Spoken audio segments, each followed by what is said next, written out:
اور اس کا ذکر بھی انہوں نے کیا۔ اب قاضی خاندان کے 4 افراد کے پاسپورٹ کی کاپیاں فراہم کی گئیں اسحاق ڈار صاحب کو، اور انہوں نے یہ 2 اکاؤنٹ سکندر قاضی قاضی کے نام پہ کھولے، اور پھر ایک کا نام تھا وہ ڈائریکٹر نعیم کے نام پہ کھولا گیا، اور اس کو چلانے کا پورا ذمہ جو تھا بقول اسحاق ڈار کے نواز شریف صاحب اور پربھات چباسی بظاہر کرتے تھے۔ ان 5 اکاؤنٹس میں آپ اندازہ کریں کہ اس 5 اکاؤنٹ میں پیسہ ٹرانسفر کیا گیا، اور ساتھ ہی اس دوران نواز شریف صاحب کی فیملی نے اور شہباز شریف صاحب نے التوفیق انویسٹمنٹ بینک جو تھی ان سے کچھ قرضہ لیا۔ اب یہ قرضہ جب وہ پیسہ ظاہر بات ہے، میں اس لمبی کہانی میں نہیں جانا چاہتا، میں اصل قاضی فائز عیسیٰ صاحب کے اس ٹیکنیکل جو ہے نا مار جو ہے جس سے انصاف کا گلا گھونٹتے ہیں اس کی بات کرنا ہوں۔ تو اس میں انہوں نے کیا کہ انہوں نے کیس کر دیا کہ ہمیں پیسے واپس نہیں کرتے۔ یہ 32.5 ملین ڈالر تھے جو واپس نہیں کر رہے تھے۔ ایمن فیلڈ کے فلیٹس انہوں نے گروی رکھے برطانیہ کی عدالت میں۔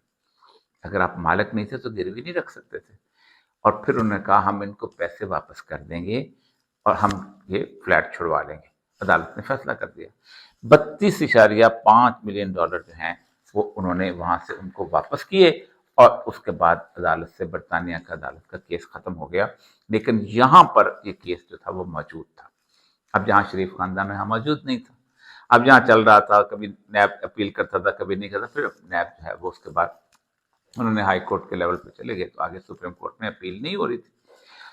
اب ہوا یہ ہے کہ جب یہ کیس پہنچا سپریم کورٹ میں، تو بجائے اس کے کہ وہ جو اکاؤنٹ دیے تھے نمبر اسحاق ڈار صاحب، کہا جاتا کہ جی اس کی تفتیش کرو، اس میں اکاؤنٹ میں پیسے آئے ہیں کہ نہیں آئے ہیں، یہ دیکھو کہ لندن میں جو ہے پراپرٹی دی گئی کہ نہیں، یہ دیکھو کہ چھڑائی کیسے گئی، یہ دیکھو کہ کون کون سی جو توفیق والے تھے انہوں نے کتنے پیسے لیے۔ انہوں نے کہا نہ خبردار، اتنی دیر کے بعد سپریم کورٹ آئے ہو، تمہیں شرم نہیں آتی؟ اور انہوں نے ٹیکنیکل بنیاد کے اوپر لمیٹیشن ایکٹ کے تحت اس کیس کو خارج کر دیا، اور ساتھ ہی پاکستان کی تاریخ کا ایک اہم ترین فیصلہ کیا، اور وہ یہ کہ کوئی میڈیا ہاؤس، کوئی چینل اس کے بارے میں گفتگو نہیں کر سکے گا۔ قاضی فائز عیسیٰ جو ہیں جسٹس منیر کے بعد پاکستان کی تاریخ میں ایک ایسے جج ثابت ہوئے ہیں کہ جو پاکستان کی عوام کی خواہشات اور منگوں کہ جو انصاف ہوتا دیکھنا چاہتے ہیں اس کے بالکل مختلف فیصلے کرتے ہیں۔ مجھے اس سے قطعاً کوئی اس وقت آج خواہ خوف محسوس ہو رہا ہے نہ برا لگ رہا ہے۔ اس کی بنیادی وجہ یہ ہے کہ میں سمجھتا ہوں کہ پاکستان اس وقت جن حالات میں ہے، پاکستان کی بوسیدہ عمارت جو ہے وہ گر رہی ہے، اور جب عمارت گر رہی ہو تو پھر اس اداروں کی اس عمارت کو کبھی بھی روکنا نہیں چاہیے، اس کو گرنے دینا چاہیے تاکہ ہم ایک نئی تعمیر کر سکیں۔ علامہ اقبال کا ایک مشہور واقعہ ہے کہ آپ نے ایک دفعہ اپنے دوستوں سے کہا کہ میرے کچھ سوالوں کا جواب ایک شخص کے پاس ہے جو سیدنا علی حجویری داتا گنج بخش کی مسجد میں آ کے ٹھہرا ہوا ہے، کل اس کے پاس جائیں گے اور پوچھیں گے کہ سوال کا جواب کیا ہے، مجھے دے دیں۔ اقبال صبح اٹھے، انہوں نے حکا لگایا، اپنی باتوں میں مگن ہو گئے، نہیں گئے۔ 2-3 دن ایسے گزر گئے، ایک دن وہ شخص اچانک آئے اور علی بخش جو ان کے ملازم ہیں ان کو ایک چٹ دی اور کہا تمہارے اقبال کو کہنا کہ تمہارے صاحب سے کہنا تم تو نہیں آ سکے، یہ سوال کا جواب ہے۔ اور وہ مولانا روم کے مثنوی کا شعر تھا جسے اقبال نے اپنے اشعار میں بھی درج کیا ہے کہ ہر بنائے کوہنا کا باداں کند، اولاں بنیاد را ویراں کند۔ تم اگر چاہتے ہو کہ نئی عمارت اچھی تعمیر کی جائے تو پہلے پرانی عمارت جو ہے اس کو بنیاد سے گرا دو۔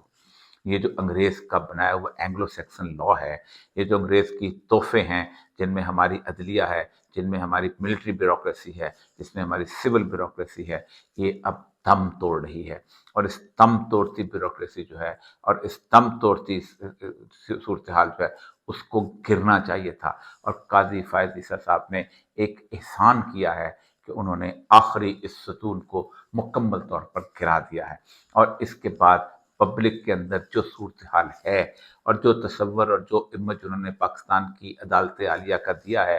جسٹس منیر کے وقت شاید اس طرح کا برا امیج بھی نہیں بنا ہوگا، کیونکہ چند لوگ جانتے تھے، چند لوگوں کو پتا تھا، سیاستدانوں کو اندازہ تھا، وہی گفتگو کرتے تھے۔ سیاستدان زیادہ سے زیادہ ایک مٹھی بھر ہوتے ہیں، وہ یا اخباروں کے صحافی کیا کرتے تھے۔ جسٹس منیر چلا گیا، اس نے پہلا فیصلہ دیا، چلا گیا، دوسرا فیصلہ دیا، ایوب خان کو اسٹیبلش کیا، چلا گیا، لوگ باتیں کرتے رہے، یہاں تک کہ جسٹس منیر جو تھے وہ بعد میں کتابیں لکھتے رہے، فرام جناح ٹو ضیاء، اس نے کتابیں بھی لکھی، اور کتنی بے شرمی کے ساتھ یہ فکرہ لکھا کہ پاکستان میں ڈیموکریسی کو صحیح ٹرائل نہیں دیں گے، اس کو اوپننگ سینٹنسز ہے اس کتاب کا، صحیح ٹرائل نہیں دینے دیا گیا، حالانکہ جب ڈیموکریسی کی جمہوریت کے سب سے بڑے قاتل وہی تھے۔ اس کے بعد بے شمار ججز آئے کہ جنہوں نے باقاعدہ مشرف کو آئین میں ترمیم کی اجازت دی، انوار الحق نے الحق کو آئین میں ترمیم کی اجازت دی، سب کا آتے رہے، بھٹو کیس کے جج آتے رہے، دوسرے آتے رہے، لیکن اس سب ججوں کے جس طرح آہستہ آہستہ آہستہ سپریم کورٹ کی عمارت کو گرانے کی کوشش کی تھی، قائد جناب قاضی فائز عیسیٰ صاحب نے اس عمارت کو اس طرح گرا دیا ہے جیسے سیمسن نے اس عمارت کو گرایا تھا، جو کہ پرانے رومنز کے وہ ستون جو ہیں اب اس وقت گرے ہوئے پڑے ہوئے ہیں۔ اب اس ساری صورتحال کے اندر قرآن پاک کی ایک آیت میرے سامنے یاد آ رہی ہے، اور مجھے لگتا ہے کہ ہم اس آیت کی مصداق، ہم ایک ایسی کیفیت میں جانے والے ہیں کہ جس کیفیت کے بعد اس پاکستان کے عوام کو اپنے گزشتہ کیوں کی سزا بھی ملے گی، اور اس کے بعد یہ قوم اس راکھ سے ایک اور نیا پاکستان تعمیر کرے گی۔ یہ سورہ بنی اسرائیل کی آیت ہے، اللہ کہتے ہیں وَإِذَا أَرَدْنَا أَن نُهْلِكَ قَرْيَةً أَمَرْنَا مُتْرَفِيهَا فَفَسَقُوا فِيهَا فَحَقَّ عَلَيْهَا الْقَوْلُ فَدَمَّرْنَا تَدْمِيرًا۔ جب ہم کسی بستی کی ہلاکت کا ارادہ کر لیتے ہیں تو وہاں کے خوشحال اشرافیہ، chief justice, chief secretary, secretary establishment, وزیر اعظم، سیکرٹری ڈیفنس، آرمی چیف، ہم ان کو حکم دیتے ہیں کہ وہ اس بستی میں ہماری کھلی نافرمانی کرنے لگتے ہیں تو ان پر ہم حق کا علیہ القول، پھر ہمارا فیصلہ ثابت ہوتا ہے، ان پر ہماری بات ثابت ہو جاتی ہے، فدمرنا تدبیرا، پھر ہمیں تباہ برباد کر دیتے ہیں۔ بہت عرصے سے میں کہہ رہا ہوں کہ ہم اس عذاب کی طرف بڑھتے چلے جا رہے ہیں۔ پاکستان کا جو عذاب کی علامتیں ہیں وہ کسی قوم کی مردنی سے نظر آتی ہیں۔ پاکستان میں اس وقت پوری دنیا کے 200 ممالک میں یہ بدقسمت ملک ہے کہ غزہ کے اندر 30,000 کے قریب لوگ جو ہیں وہ شہید ہوئے ہیں، اور پاکستان کے اندر ہمارے علماء ایک متحد جلوس نہیں نکال سکے۔ آپ سوچ سکتے ہیں کہ جماعت اسلامی کا علیحدہ تھا اور ان کا ترازو کا نشان بھی ساتھ جھنڈوں پہ لگا ہوا تھا، جمعیت علماء اسلام کا علیحدہ تھا اور کتاب کا نشان بھی لگا ہوا تھا، تحریک لبیک کا علیحدہ تھا اور اس کے اوپر کرین کا نشان بھی لگا ہوا تھا۔ ہمارے علماء متحد نہیں ہو سکے یہودیوں کے خلاف۔ ہم جہاں سے پاکستان میں اگر کوئی شخص نکالنا چاہتا تھا جلوس تو اس کو آزادانہ جلوس نکالنے والے کو ہم نے پی ٹی آئی کے جلوس کے طور پہ ہم نے اس کو لے کے اس کا کلا کما کیا، اور ہم نے اپنے امریکہ کے مالک کو خوش کیا۔ پاکستان اس وقت یمن کے خلاف جو کاروائی امریکہ نے کی ہے، اور اس میں جو نان لائٹ جہاز کھڑے ہیں، پاکستان اس میں بھی چلا گیا۔ ٹھیک، یہ سب گرتی ہوئی دیوار اور گرتی ہوئی عمارت کا وہ راستہ ہے، اور اس عمارت کو گرانے کا کام جو ہے ہماری اشرافیہ کرے گی، اور جب یہ گر جائے گی تو پھر لوگ اس کو سنواریں گے۔ یہ دن دور نہیں ہے۔ قاضی فائز عیسیٰ صاحب کا یہ فیصلہ پاکستان کے اندر انقلاب کی بنیاد بن سکتا ہے۔ وآخر دعوانا الحمدللہ۔